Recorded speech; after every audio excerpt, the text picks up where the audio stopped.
Welcome to Inside Djoser's Step Pyramid.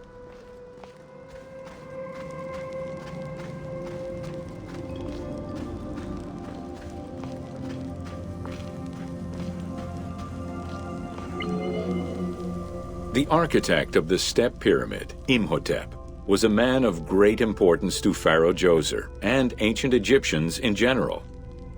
The base of a statue of Djoser, discovered in 1926, celebrates Imhotep as a carpenter, sculptor, stonemaker, and chief of the seers. Little is known of Imhotep's day-to-day life. While he is credited for writing medical texts, it is for his role of architect that he is most famously known.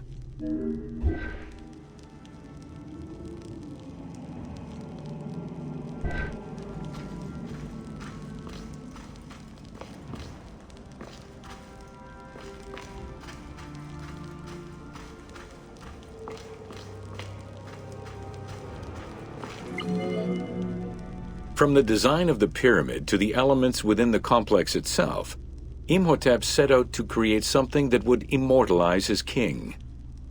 An architectural achievement, the Step Pyramid was made from stone blocks instead of mud brick. It was the first time Egyptians built a monument of that height. Imhotep explicitly intended for the stone to reflect natural materials. The funerary complex of Djoser remained famous throughout the centuries and millennia, and its great architect, Imhotep, was deified by ancient Egyptians during the late period.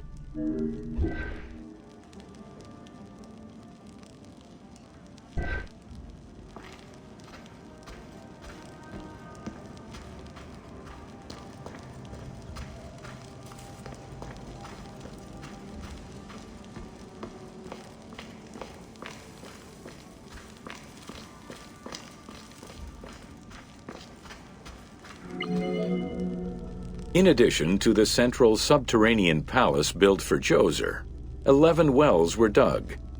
Each went to a depth of 33 meters and connected with a horizontal gallery extending for about 20 meters. The first 5 galleries were intended for members of the royal family.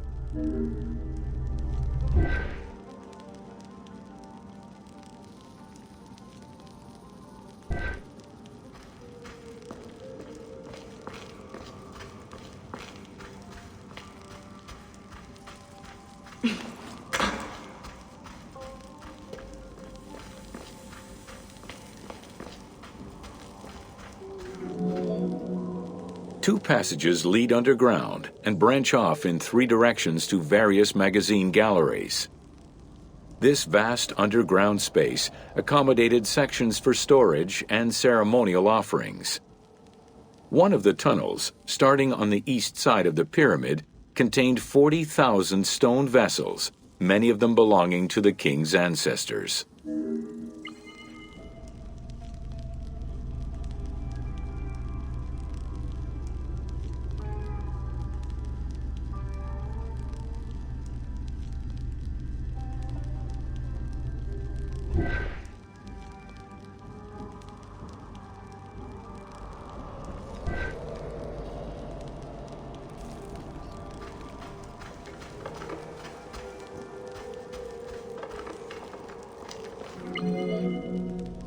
The burial chamber of Djoser is located at the bottom of a 28-meter deep central shaft.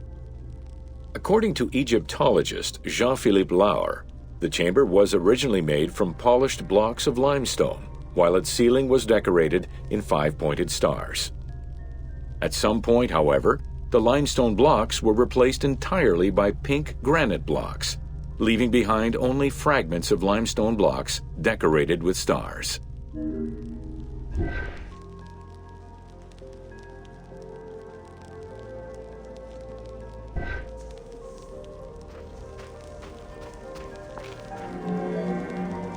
At the foot of the chamber are many tunnels going in all directions. This maze of tunnels, galleries, and chambers stretches over 5 kilometers. There are a number of dead ends and false doors. They may have been intended for the afterlife, rather than to fool thieves.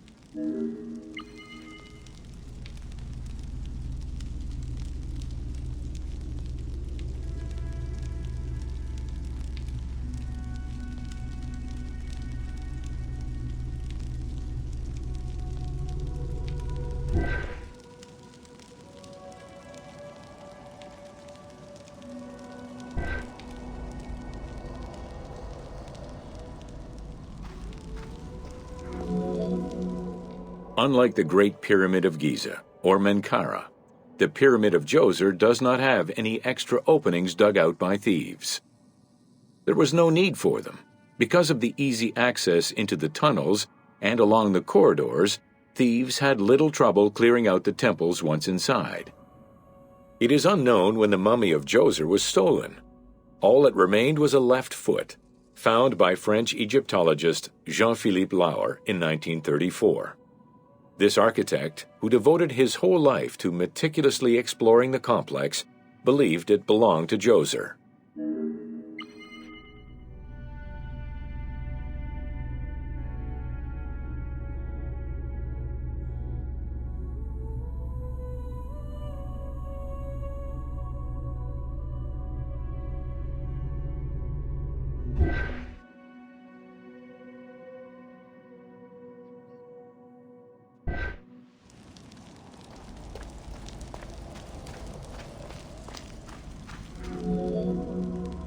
The pharaoh's apartments, also known as the blue chambers, are decorated with blue-green tiles meant to imitate the reed matting that covered the walls and windows of his palace.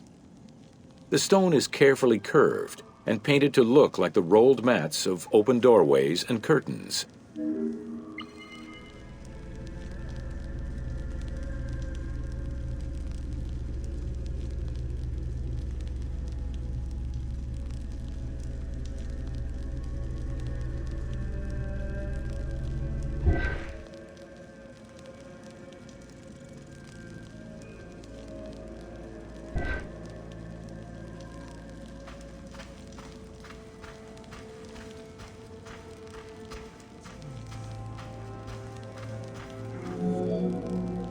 There are two long rooms running side by side along a north-south axis. The south room has false doors separated by stone panels, while the north room is a corridor which allows access to side chambers.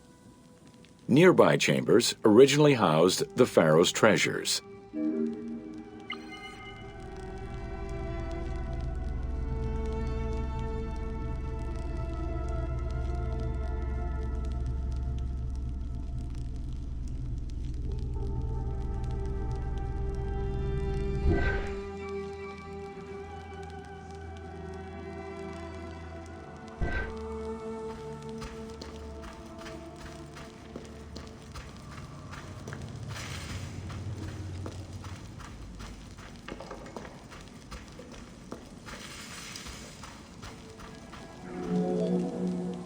The door frames are made of fine limestone and carved with the king's name.